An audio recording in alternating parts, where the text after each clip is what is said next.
Hello everyone, we have our news for the week, so let's go through it.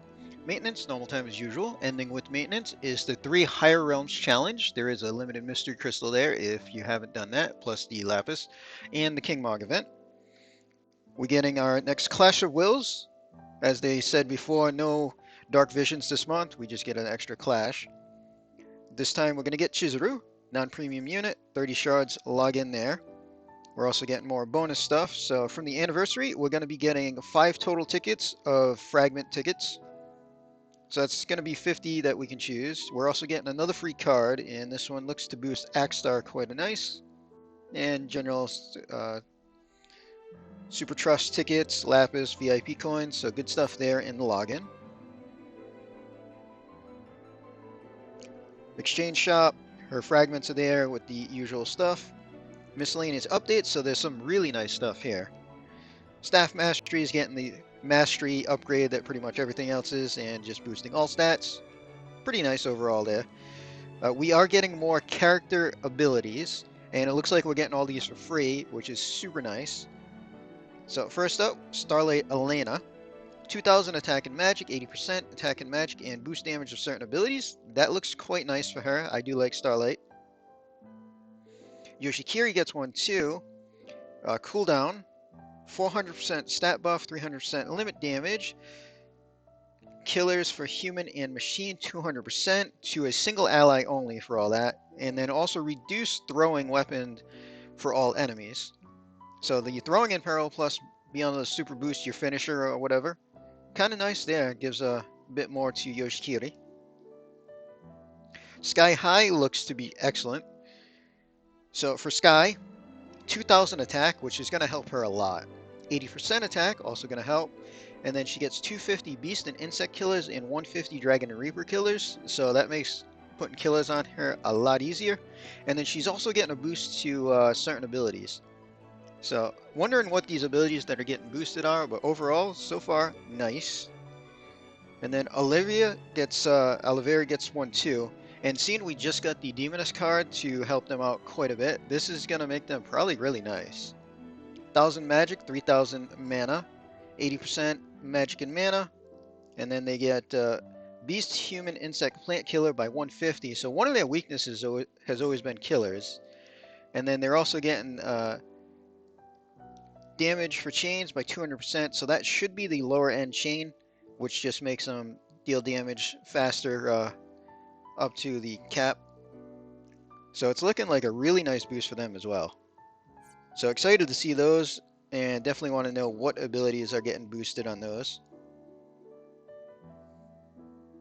We're getting another special step up with a curated pool. Again, pretty much premium units, so Aerith, Tifa, Sephiroth, Yuna, Auron, Tyvis, Esther, Darkreign, Fina, and Knights. And the curated pool is only on step 6. So you get to run through that once, and if you want.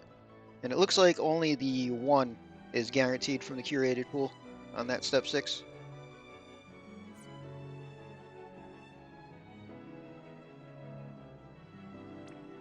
We're getting the Friend Point Fragment Summon that we had before. So this here, it's just going to be random. You get 10 fragments, random on what they are, pretty much just ones randomly here and there. In the past, it's been slightly annoying. They are going to bring back the daily fragment challenge and make it permanent, but it's going to be random, so this is going to be a little bit better after that. Seeing, from what I understand, when they bring back the permanent daily fragment challenge, it's going to be 1 to 5 random shards per unit that you bring.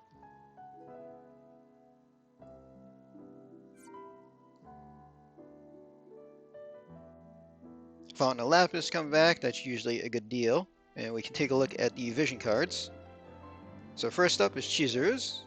125 attack, 50% attack and defense. Nullify stop, escape death 1 time.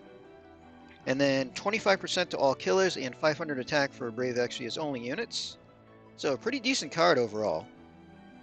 And then we're getting the Hio card that they showed us the artwork for on the live stream. So this is going to be part of the special step up that we're used to seeing.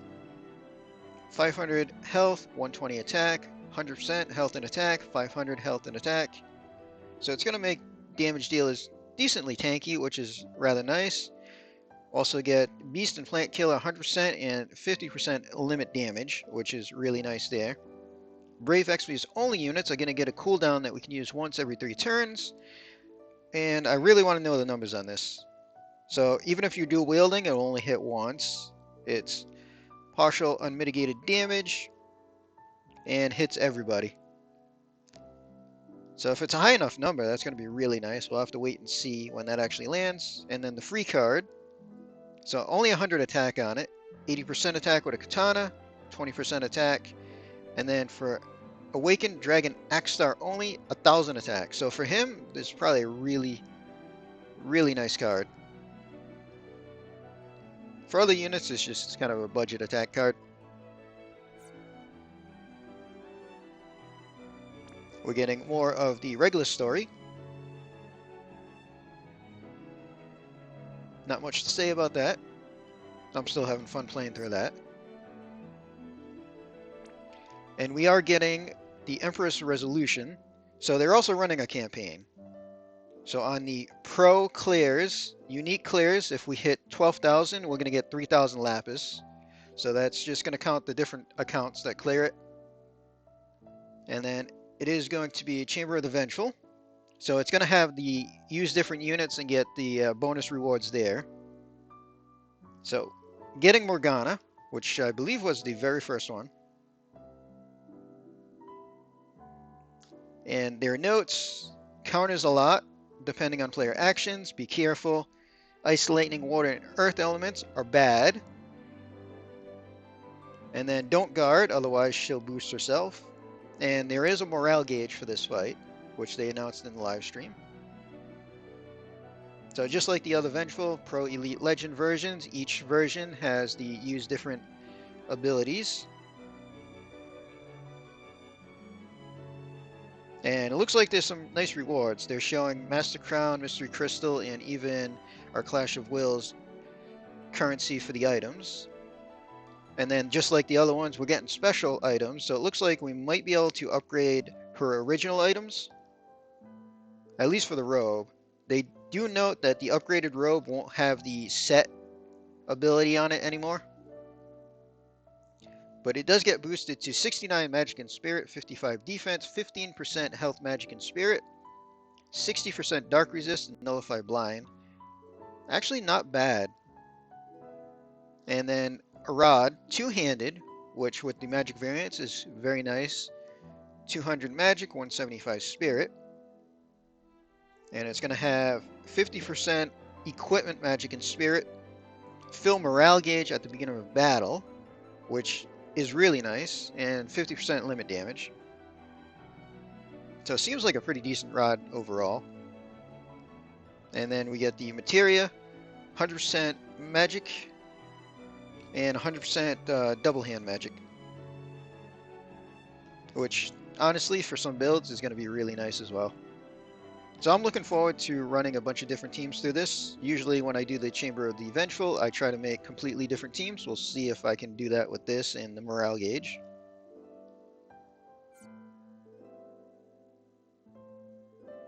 Item World is coming back. And this time, they're actually matching the weapon to the unit we're getting. We're getting a Katana, two-handed, 175 attack, nullify poison and disease, and 50% bug killer. Overall, not too bad. The unique on it, 50% attack, 50% double hand attack. So, pretty nice katana for something that we're going to get for free.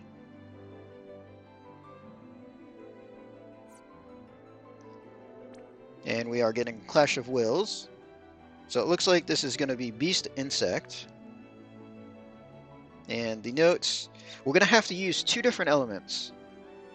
So the boss itself uses mostly physical attacks, it says, earth, wind, and non-elemental. And then it looks like we're going to have to deal wind damage and earth or dark. So wind looks like guaranteed we have to deal, and then we can pick to deal either earth or dark. Otherwise, it's going to buff its defenses and attacks. Uses a poison attack and will drain mana. Always fun there. Instant death when mana is high enough, so might have to try to mana drain, or we can just resist it. And we can blind it, which is nice. Although I'm going to assume it uses some kind of accuracy up abilities on itself as well. So the special morale gain is going to be blinding it once per turn. And we get a restore mana as one of our morale actions. Seeing it's going to do a bunch of mana drains, probably going to need it.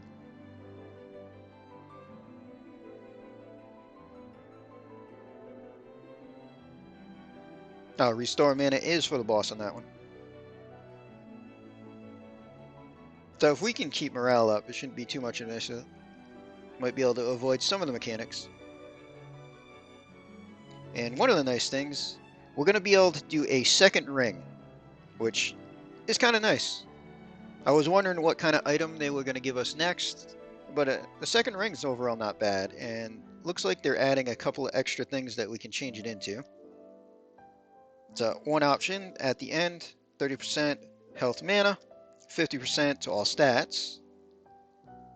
Then we get one that just boosts morale gauge every turn based on the number of units on the field. Unit types on the field. So we'll have to see if that's... because Chow does bonuses for human only, so that doesn't count him as he's a beast. Have to see what the exact coding on that is. Then we get one that is jump attack boost, evoke boost, and limit damage boost. So that one's looking pretty decent. Human Stone Machine Killer, 50% as another choice. And the other one is Demon Reaper and Fairy, 50%.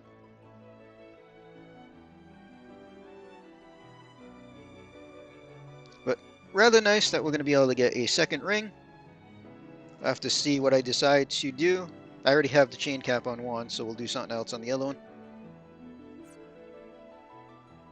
And the banner itself. So Chiseru, solo unit here. Clash of Wills, so she's got True Brave Shift. So she's got the 28,000 step up for the card. And then if you want to pity her, you got to run through her other banner twice to get the 4 more tickets.